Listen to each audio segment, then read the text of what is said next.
sites respond by going and getting more. Oh, So literally, as long as the plate gets emptied, they bring more.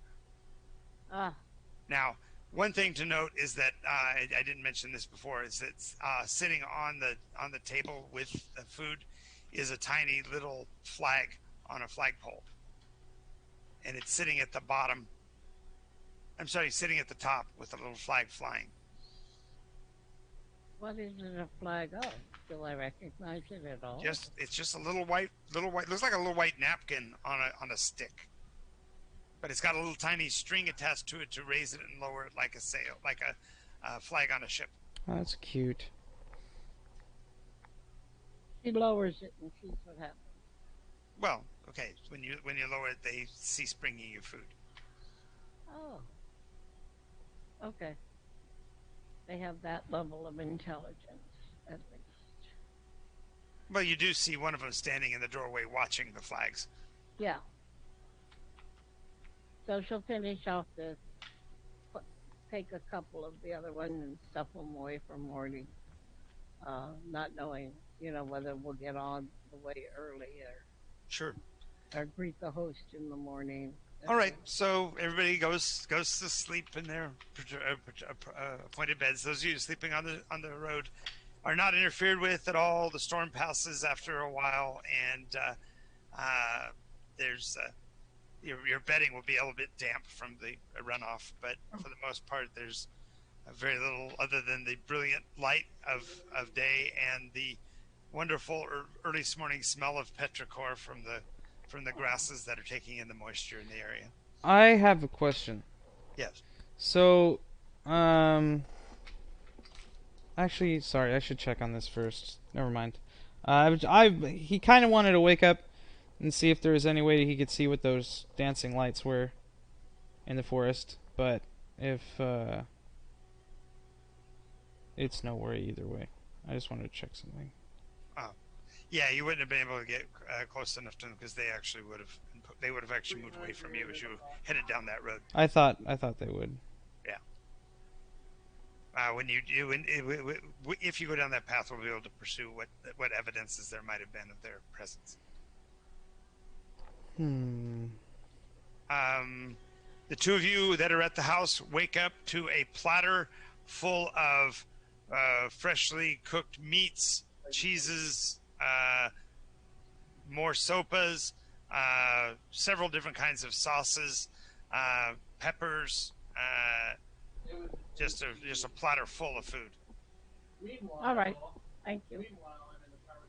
And right at about dawn, you'll not only will you have already had to deal with the sound of the roosters making their noise before dawn, but right at dawn there is this high keening cry that comes from the man of the house playing his guitar at full bass over butter, that really big sound that a guitar can make. I was actually quite amazed to realize how much sound that one of those can actually put out when you're face to face with one. But a decent bass guitar can just really, If someone really like, hey!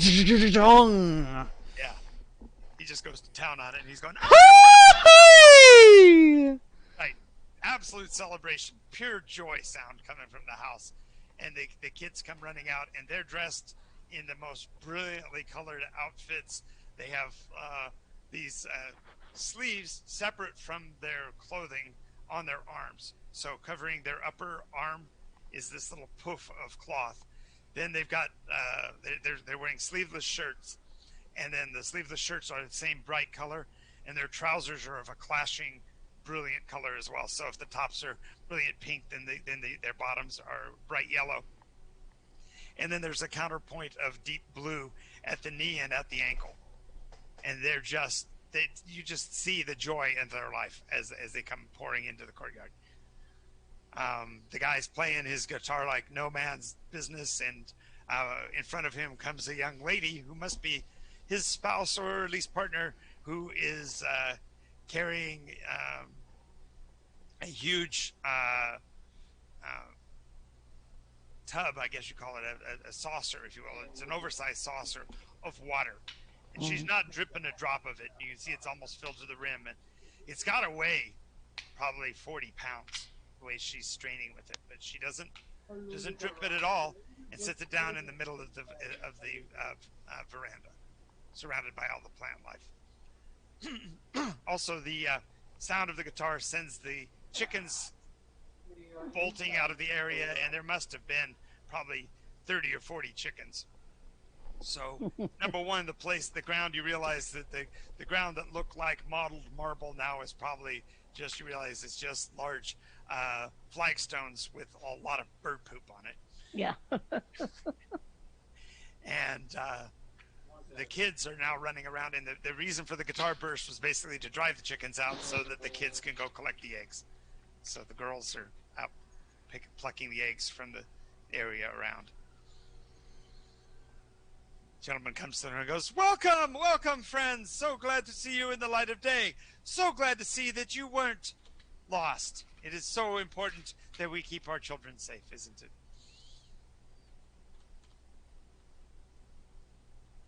We are lost, though. You say that, and he stops, dumbstruck. Yes. But you said last night that What you were did I- not lost. Right, you were probably going to murder us, so I lied. He walks a little bit closer to you and stops very seriously and looks at you. He's got a little pair of spectacles that he wears way down on his nose. He adjusts them so he can get a better look at you. Raises his hand and says, "May I?" Acts like he's going to poke you in the shoulder. I stick out my hand. He jabs you in the jabs you with his finger. Ah, No, you're not lost. I am quite lost. He starts to pluck a bit at the guitar. I feel maybe you're the one who's lost here in this discussion, however. Oh, no. I know exactly of what I'm speaking. And he walks by Tariel as well and says, "May I?" Puts out his finger. "May I? Jean? Yes. May I?" He's wanting Yes. to reach out and touch you as well. Yes. He pokes you in the shoulder. Pretty hard. Okay. Yes, I'm now satisfied that you are not lost. Please eat. Prepare yourselves. Get ready for the day ahead. There is much to be done. Well, actually, we left companions back along the road. They didn't want to You- walk this far. You lost your friends? No. They He didn't. grins really big. He says, "No, I keyed. I'm a keeter." You're a killer. No, we've got to thank you for the hospitality that you have offered us, but we need to rejoin our friends. Yes. You have so little to do and so much time. I mean, scratch that. Reverse it. So little time and so much to do. He grins really big again. Yeah. Strums the guitar a bit. Well, I thank you, my good man. Now, if you will have your servant return my shoes to me, I shall pay you for your lodging and be on my way. There would be no cost. It is only right for someone to share what he has with those that do not have. As far as your boots are concerned, they should be there beside you, and you do see them standing there. They have a particularly nice shine on them. That's even better than Reginald can do it. I do have a question. Yes. Your servants, what are they? Oh, the pamphletites? Oh, they've been with me since the end of the war. What war was that?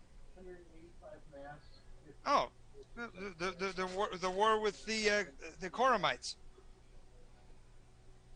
She's dragging her brain to see if she knows anything about Koramites. You've heard of Koram? It's a land of giants. Oh, the land of giants. Koram? Yeah. Can you tell us where we are right now? I mean, the position we are? Well, you are at the hacienda of Antonio Lopez. And it's a pleasure to meet The you. King of Bards and the Bard of Kings. Oh, we have a bard with us. Yes, but can he do this? And he plays a riff on the guitar. Well, not with that instrument. His is rather quite unusual. I don't think I've ever seen it before. Kind of Ah, like, you have not seen one like this, and he plays it a little bit longer, and then starts clapping, and the instrument keeps playing the rhythm on its own. So he starts playing the strings, and then he's able to stop and clap, and the instrument plays itself. no, no, he certainly doesn't have anything like that. You don't know. You don't know my powers. No, I sure don't. But I know what level you are. No, you don't. In the meta, I do. No, you don't. Ish. Anyway, Yeah.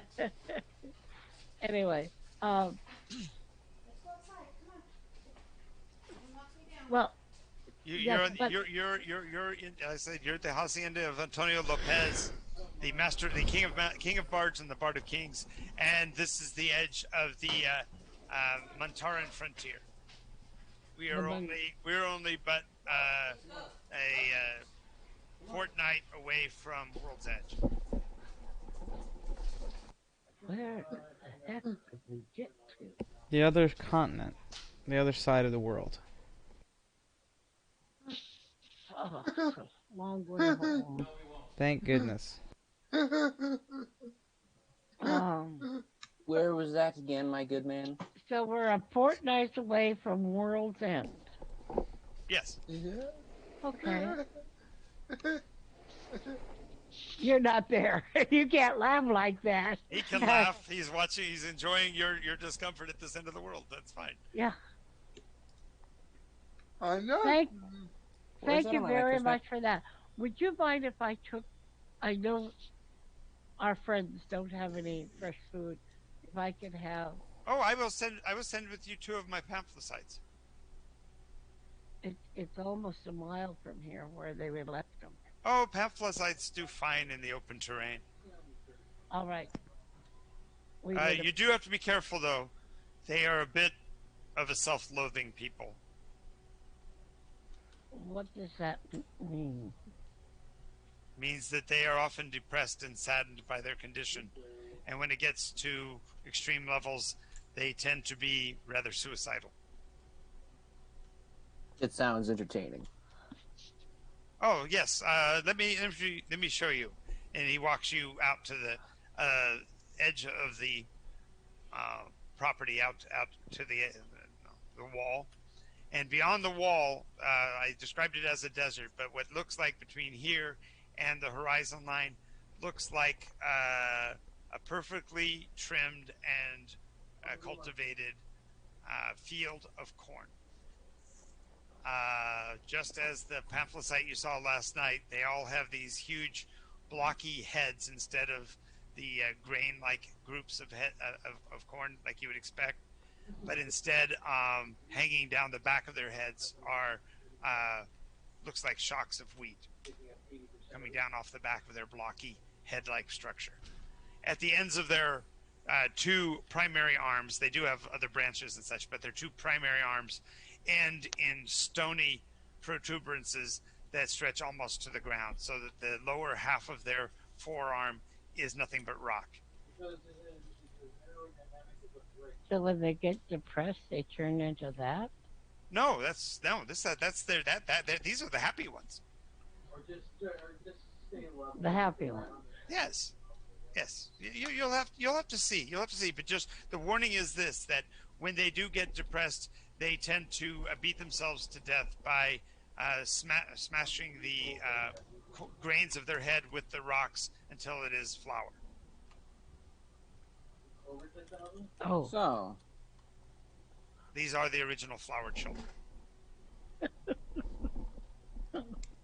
okay. What power does their flower have? Well, they were the first. The Pamphlet Suicide Squad was one of the greatest armies of the second iteration's final war. oh, they would certainly never run out of bread. Well, that's exactly what they did. Is they would be assigned to an army unit, and on command, they would commit suicide and save the nation, save the army from starvation. Oh my god. They must wreak havoc on the bread equation. They do. Oh gosh, they did. The economy was a wreck at the end of the second. There was a surplus of flour, I would take it. Well, no, it was just an instant acceleration of it. So there was feast and famine, because shortly afterwards the flour would go bad because they weren't disciplined enough to take care of it. That's why the pamphlicites end up going into armies, because that way they can get the regimentation and the affirmation that they expect. So imagine the opposite of the U.S. military. Instead of walking down a line of soldiers calling them maggots and telling them how horrible they are, instead you have, if you are tasked with a pamphlicite army, you have to tell them how awesome they are. You're amazing. You're one of a kind. I'm so glad you're with my unit. Baffle of bullpucky. No, just keep them on the positive side. And then on demand, you can say, gentlemen, the truth is, we brought you out here because you suck. And we need you to now do what you were designed to do. Because they were actually built as a food supply. Literally, the idea was that an army moves on its belly, and this way the belly can move along. Because the food source moves with you. Oh, okay. Hooray. That is. Anyway, So you gotta ask yourself, what were you eating? Sopas. Sopas with honey and Uh-huh. Yeah. Where did that come from? All those sopas. That's dreadfully efficient. Not nearly as efficient as Chummy, however. Not even close as Soylent. True. flour is flour. You know. Yeah. Anyway, Who cares if you actually ate like monster poop? They just poop out dough, but you know. So as it turns out, the two pamphlets you get are a little bit different from the others in that the manifestation of their faces is quite different. The eyes look like they've been carved into the shock of their head, and you realize that there are just like there are there are kernels on the ears of corn. There are tiny eyes. Must be 50 of them in little circles on either side of their head. okay. So they basically peeled the greenery of their heads back enough for their eyes to actually see. He keeps the ones that are in the house veiled because he doesn't want to scare his children. Okay. Anyway, that's fine. Pamphlicites make really good guards because you can shock them completely. And if you do, they are great shock troops because they can see all the way around. They can't be surprised. There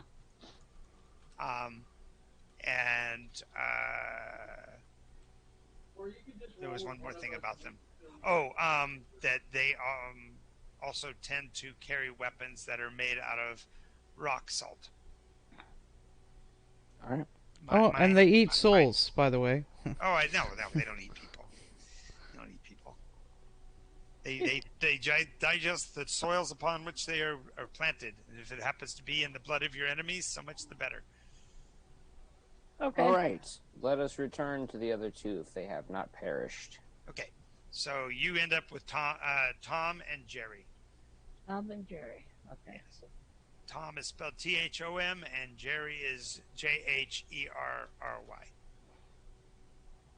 Because when they have to, they can attack themselves and beat the H out of themselves.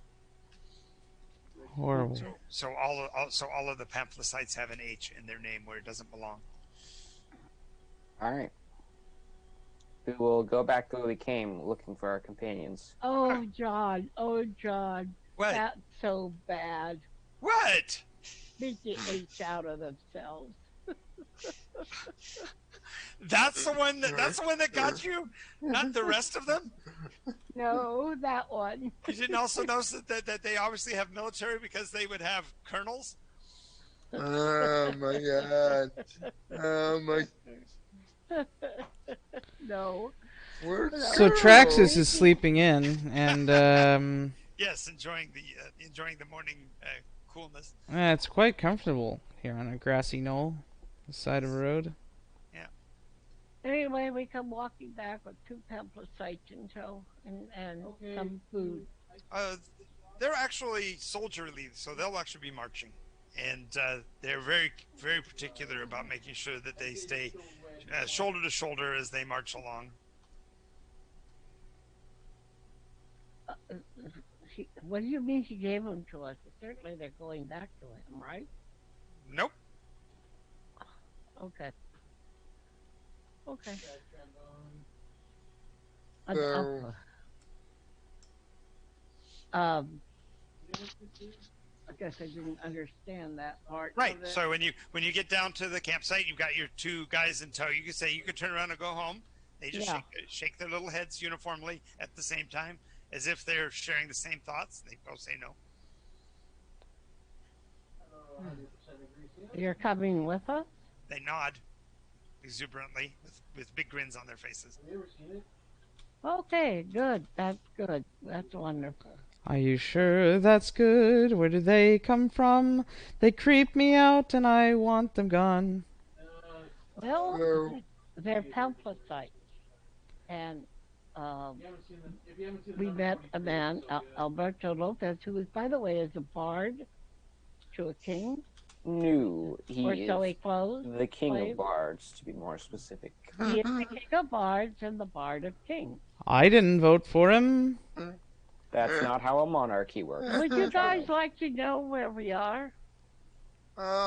yes, actually, that would be very good. I've been trying to figure that out all night. Not Also- particularly. We're about a fortnight away from World's End. Oh, that doesn't give us much time. The problem is, we're on another whole continent, all the way to the east. Well, West. West? You're as far west as you can get. As Oh, far west as it might as well have been east. Yep. okay, so we're Once- We're on the edge Where- of the world with where 2 once- weeks to live. What do you want to do? I want to jig. now. Our friend Tom and Jerry are Taham and Jahari. Taham and Harry. Timothy Jahari. Taham and Jahari. and And Gerald. Jahari. man, Jared. Anyway, they're walking flour sacks. That's not Okay. precise. We are warriors of the Pamphlesite Crusade. We are the bread-born. We are the protectors of our kitchens. You are our chosen kitchen. Okay. Okay, when I get a closer look at these two, Mhm. do they look anything like what I saw last night? No. Their eyes are multiplicities of little tiny eyes, looking basically like black heads of corn. The little eyeballs on the tiny stalks coming from the plant itself. Have I heard of any creature like this? Yeah, in the far south, there are swamp-like creatures known as vegapygmies that are basically turnips. This So is a grain based. I'll tell you later more about them. But these ones are the warriors. And they. Are you sure we can trust them? Who sent them to you? The king of bards. That answers me nothing and tells me not more. Well, I'm sorry then. So the It was vegetable. quite hospitable. Cassarack's chuckling as he walks around them, looking at them. So the vegetable people are not a myth. Interesting. Also, you notice that these actually have trimmed their verge, so to speak, into looks like uniform, where they've trimmed the growths at their shoulders to make it look like they've got epaulets, and they've got a sash of green that goes across their middle, and a belt that's attached with what looks to be a 4-point knot at their belly, holding their uniform in. There's really no reason for it because they are a plant. They have no nothing to cover or anything like that. But you'll also notice that their feet are not splayed like the others. Instead, their feet are four-toed, but they are very hairy, if you will, with tiny villi that each time they step, they are actually planting themselves. Okay. Okay. I have a question. Uh huh. So why are we really worried about getting on a wagon with a really nice dwarf, but we're totally cool with monstrous plant soldiers being sent to us by an unknown guy who lives on the edge of the Lost?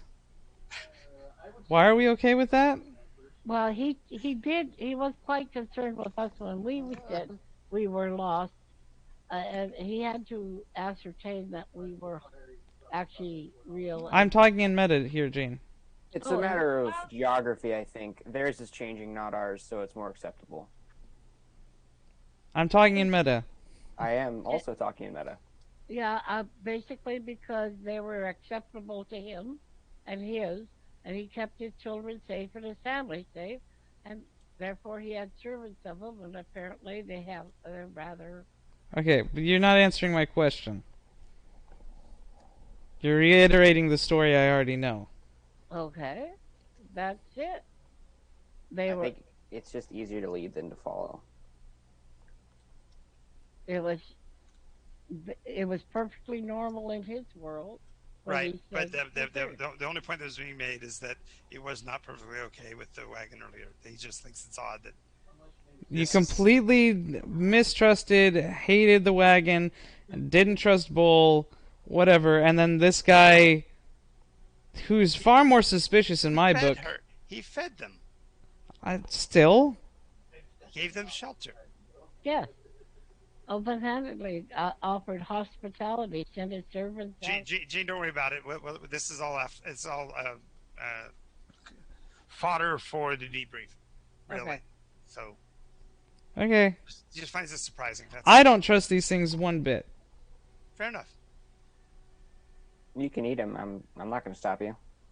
It's I'm not a monster, so Right. No, I'm sorry. That was a projection. Yeah, no worries. All right.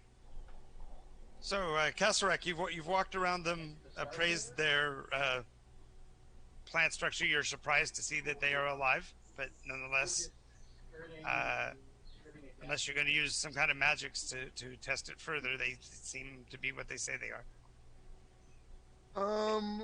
They're stone-like crystal. Their stone-like hands have a roughly hexagonal shape, but it's by no means formed that way. It's just ends up being six-sided. And their little three fingers hold on frantically to the end of the stone. I'm. Sadly, I don't think any of my spells would help me determine you could do a druid roll. the. Yeah, you could just do nature checks if you. Yeah, I'm gonna do a nature check on these guys after examining them. What in particular are you looking for? I'm more looking at the stone hands because that doesn't seem plant-like at all. Okay.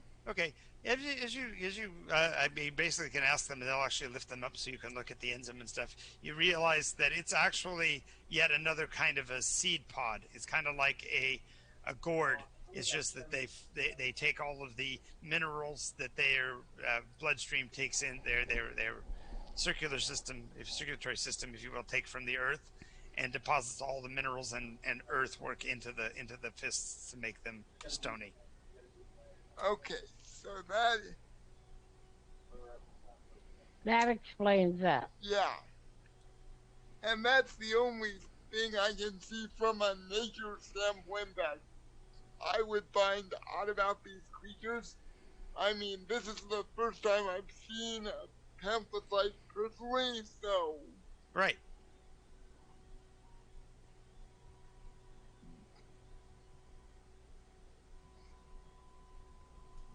But he does wanna, now that he knows that these guys are real, minor goal for him is gonna try to find Becky Pick Me. if that is possible sometime.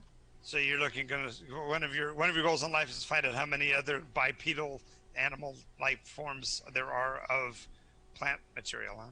Yes, that is like Sure. they're just an interesting species to him from a nature standpoint. So he Exactly. wants to know Sure. like how they function, their biology. Sure. Oh, she does take uh, Cataract off to the side. But listen, they need positive reinforcement. They're actually mobile food banks in that they were put with armies and on borders where if you yell at them and call them names or say negative things about them, uh, they'll turn around and self-destruct. So they attack each other and they'll beat all the turtles on them on their heads of the wheat cheese and turn into flour. Now, also, what's good about them is these can stand watch and see all the way around. They have vision all the way around, so they make good night guards. Nice, nice. Okay, but anyway, So we're fine with having soldiers from someone else with us. Yep. Sounds like it. I'm fine with it right now until such time as we can find a way to. If they really become an issue, we know how to dispose of them. Yeah, Yeah, I'm, but I'm you're sorry to say it that way, but in meta. Do you? Do you know really anything about them? Do you know who's actually seeing through their eyes? Do you know who's in control of them? Do you know what magics created them? Do you know why he sent them with you? Any of that stuff that makes them less of a danger? Nope. nope. Okay. I mean, if you're so opposed to it, we can get rid of them. It's no problem. I just like to actually ask questions and answer them, you know? That's all. I Oh, just I'm sorry for being ignorant, man. I apologize. No, it's nothing like that. It's just I'm just asking questions to make sure that we're thinking about it. Taham raises an arm. Yes, Well, Tom. Tom. Yes. Oh, you raised your hand. Usually that means you have a question to ask. No, I just don't feel useful. You know, What can we do to help we you were feel? given instruction to bring you here, and here we have brought you, and we just want to know that we are desired among you. Because if not, you know, there's always a way out. Yes, but we want you to feel useful. So what could? Hmm. Would you carry my backpack for me? I could do that. I can also cook and clean. I know 400 different dishes, and I'm exceptionally good at preparing snacks and such. Did I tell you, by the way, I cook? Yes, you did. Oh, And you had a luscious breakfast, and perhaps you might want to share some of that with your friends because I saw you load up your pockets with lots and lots. Not that it's in my place to remind you of that, but no, but you are exactly right. So she brings out a piece of bread that's rolled around some meat. She brings out the sofas. She sorry I couldn't bring the pot of honey, but nonetheless, they're quite good. They're little hmm. dough when balls. traveling in strange lands, I prefer to eat what I know. And he'll eat some of his own rations. okay. Okay. Kasserek, you were going to try some of this that they brought down.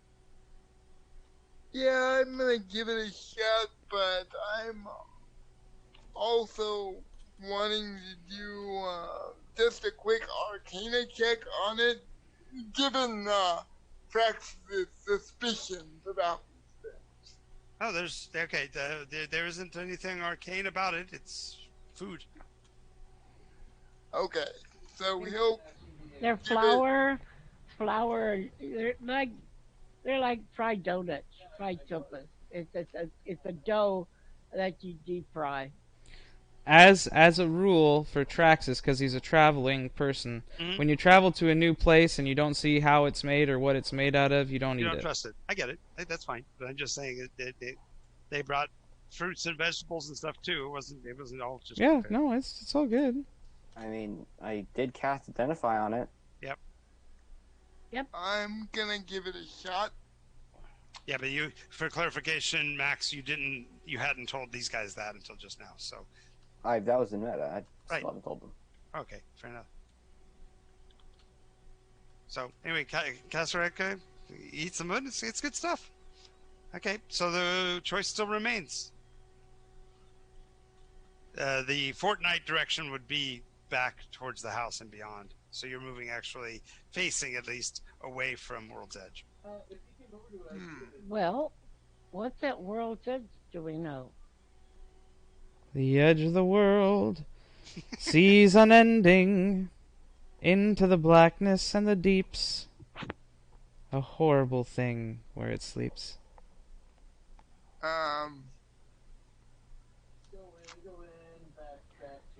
I Turning and looking at our other two possible roads, this would lead us back to the Other two possible roads. You have the road you came in on, which goes to the south, which goes right past Alberto Lopez's hacienda, and then there's the two roads before you. One going downward into the vale, and the other one going towards the place where there were the lights before, down among the trees. Which is where Traxxas wishes to go. Right. well, there's the road we know that leads back towards World's End, and these two roads, one well traveled and one less traveled by. You said but you wanted to go down that road? Well, and the only thing, the information that you have would be coming from Kasarek if he so chose to share what he ran into.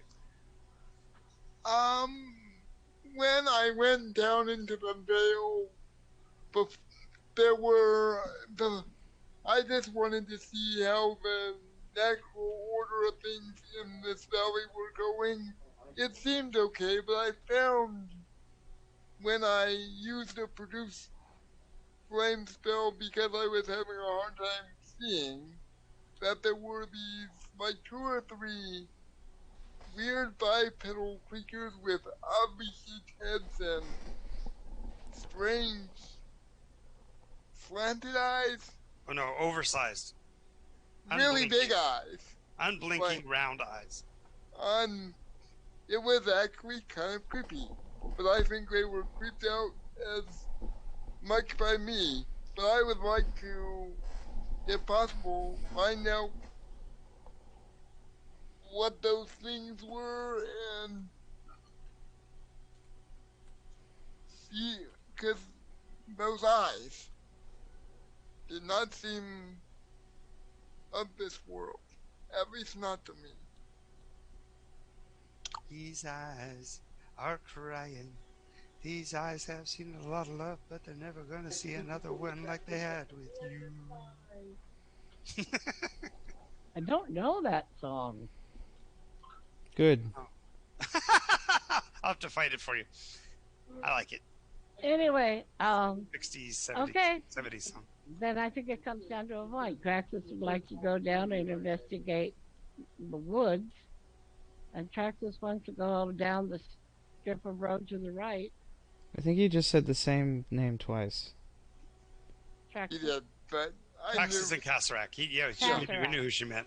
Kasarak down towards the forest To the left. to the left, and then you want to go to the right. There's small copse of trees at the bottom of the hill. Yeah.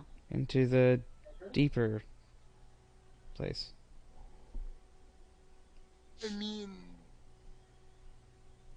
maybe those things are no longer around, but. If they're in the woods, then they're everywhere, and they'll see them along our way. True. I like to go where people don't go, see the beauties that people don't see.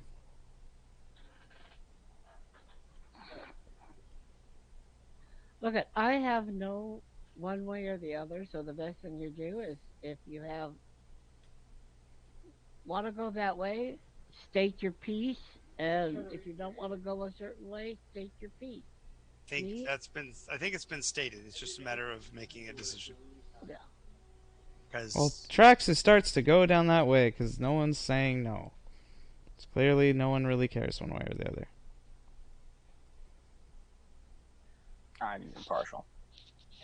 yep. So when Traxxas picks off, Carterac, we'll try to get down your road as well, so we can find out more. We'll get down to the forest when if we circle back, and he'll start following Praxis towards the road less traveled. Well, in my understanding, they both go towards the woods. yeah, it's just one I use the word forest, and the other one I use trees. I never said forest in the direction. Oh, He only said was that, if you say that's a forest and one is more overgrown and everything else than the other one, so I think one's less traveled by. One was a copse of trees. Well, that's what he just said. Yeah. Oh. Originally introduced as one was overgrown and had barely a trail burned into it by two tracks, but even though grass had grown heavily in between them. That's true. That's what that was description of the street, of the roadway. But what I had also said is that the lights you saw were dancing among the trees, which means the trees aren't as dense as they are down the main trail, because the main trail did have a campfire, but it was completely occluded, and so all you saw was the glow of the light through the foliage. If it was truly a campfire. If it was truly a campfire. Well, we know that road, it can't be. If that road is heavily traveled and has a well-beaten, well-made road, then I don't know. I'm having a hard time visualizing that the trees are denser that way. Okay. Again, I'll explain a little bit more clearly. I said that the forestation in that was like a river valley and that the trees were more dense. That the coverage was a canopy over the whole of the road, and that it looked like when he got down there, it was as if somebody had tunneled through it, because the construction is new and the facility is maintained. That is the difference. Is that it was trimmed and sculpted to be a certain shape. The direction that I described as the other one was unkempt, uncared for, and lightly. I only described a few trees. I didn't describe it as being thickly forested at all. But instead, I said there were some lights dancing down the road a ways, close to a quarter mile down. You could see orange and blue and green lights dancing and shifting from one color to the other. Between the trees. Between them. But therefore, they're not as thickly, densely foliaged as the other road. The other road is a heavier cover. Okay. Anyway, let's go down the road. It probably has them in. So. Okay. Well, yeah. as you're headed down as described, the road less traveled by, it's a little more difficult to stay on the path per se, because the runnels and the ruts aren't as pronounced, but it's still fairly easy to make out, only because you guys know what you're looking for. As you're getting down to where the tree line is, there are places where the branches of the trees have been split and splayed, the bark peeled back into tied into brilliant little bows and formed into tiny wooden animals, animal shapes at the ends of the branches. The trees aren't seemingly damaged, other than the bark being peeled back, and so the tree heart, if you will, is somewhat exposed, about 4 to 6 inches on the ends of the branches, and they're in every which way, in every direction, suggesting that whoever worked on them had to be able to work at them at elevation, because they're not just at hand level, but up high in the tree as well are these tiny shapes and bows, and they're quite ingenious and arguably beautiful in their own way, but it's obviously been worked, that the tree didn't produce these naturally. Okay. Can um can I, by the shape of the trees, tell what may have caused what machine or mechanism may have been used to work on these trees? Well, It doesn't appear to be any machines per se. It's would have had to been hand done. yeah, it looks like if you will, the first thing you think of immediately is druidcraft because these are worked by the very nature itself being turned on itself, like tiny corruptions, if you will, of the wood. But the things that are made are themselves intrinsically attractive and charming. And you can see also layered on the ground around them, on both sides of the roadway, are the older versions of these where they've actually dried out and broken off. So it's like tiny broken toys laying around on the ground all around. Hmm. Little tiny dolls and bows and flowers. An artist lives here, here in the trees.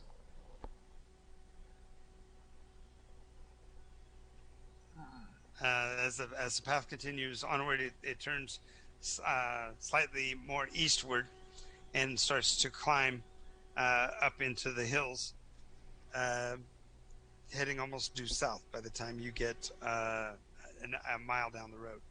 So it does a complete U-turn. No, it was north. It was northwest. Yeah, it's almost a U-turn. Yeah,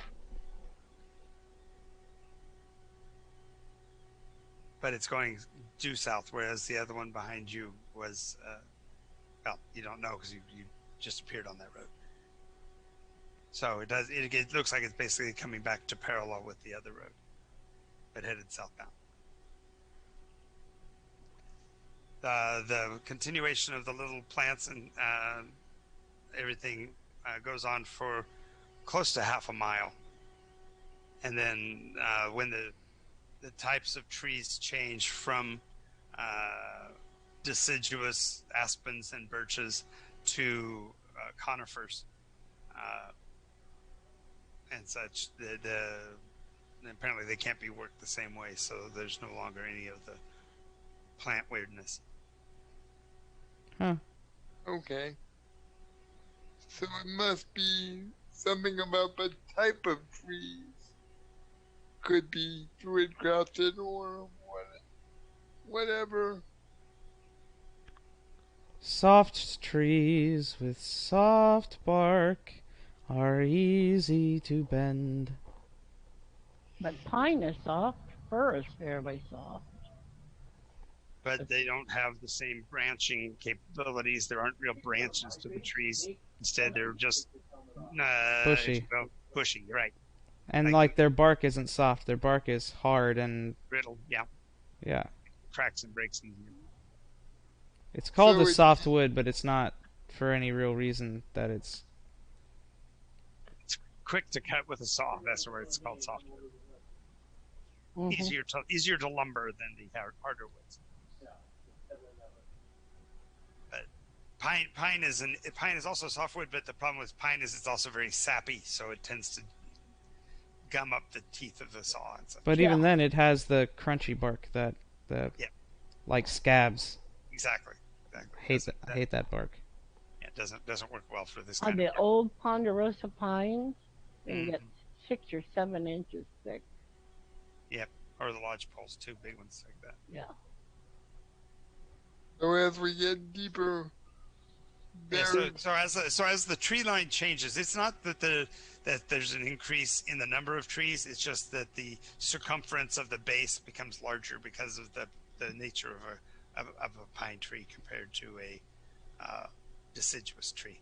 So there's not as much room between them, so to speak. And the path comes to a place where it looks like it's driving over. The road is actually made directly over a stump of a tree that was wider than the road. It's like somebody sawed it off at the ground level, and it's almost 10 feet in diameter. When I see the cataract seeing this will kneel at the stump and do a prayer for the spirit of the tree that was cut down. Okay. As he's doing so, you guys can see a circle forming around him in the earth. There's something moving along its edge.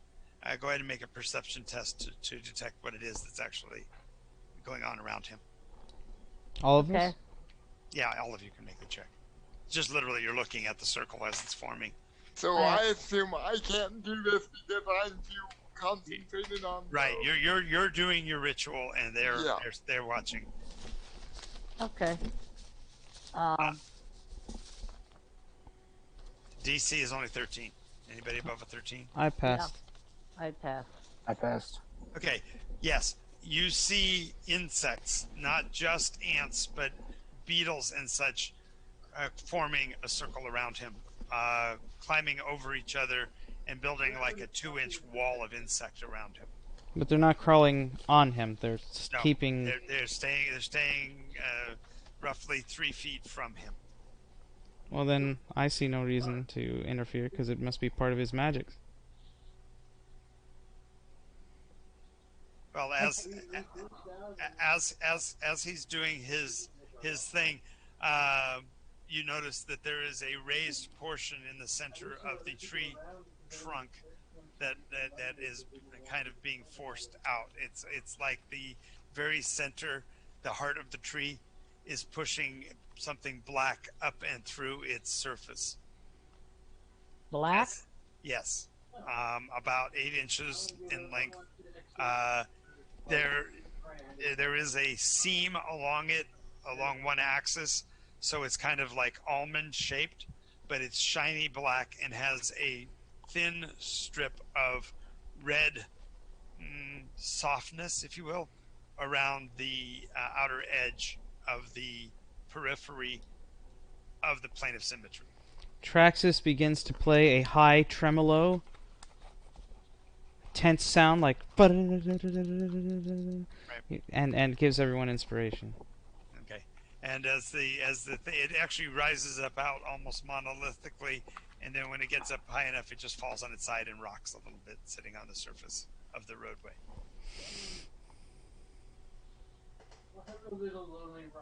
Does it look like a seed pod?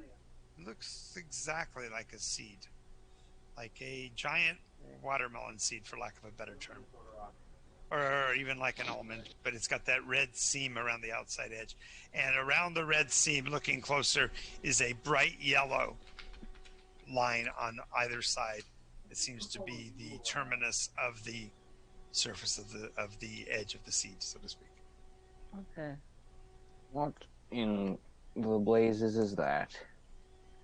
Well, I'm not sure. It kind of looks like a seed pod of some sort. It's about 10 inches long. Now, maybe he's talking. We can find out what he's doing later, but maybe it's something the tree is offering him. I don't know. Clearly it senses the one who loves it and wishes him well. He wishes him to take a part and send him off where he can dwell. I can see that. So what are you going to do, Kasrak? So I noticed this big seed pop out. Oh, yeah. Oh, and as it falls to its side, the insect wall around you subsides and falls away.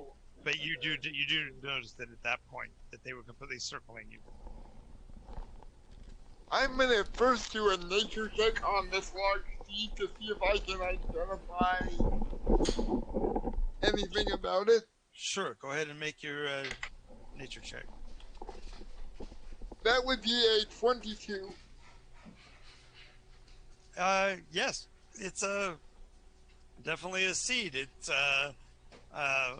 it looks kind of like the seed that you would take away from the propeller elms. Remember those trees that put out the little propeller like? Oh, yes, I do. At the core, at the end of that, is a little black seed. If you peel the seed away, it looks just like I'm describing. as an almond-like looking little. It's a dicotyledon, so it actually will split open and grow from there. The root would come out of the base of the curve. Yeah. I think it offered you up at tea. What did you do? Oh, Unless. Unless all I did was a Unless ritual. someone cares a whole awful lot.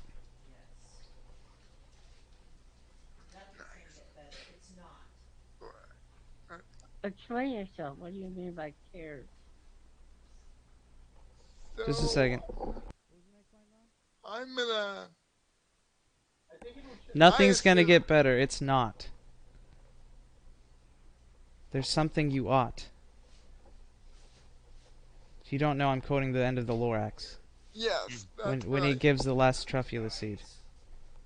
And the kid asks, Hey, Hammers, get back here. Unless. Okay. Are you going to take it up? Yeah, I'm gonna try to pick it up.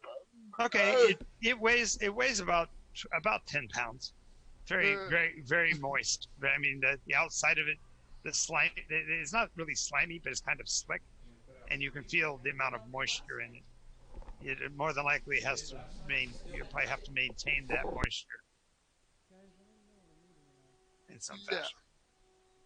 I have to give it enough moisture, but not too much so it rots. But you don't want it to dry out.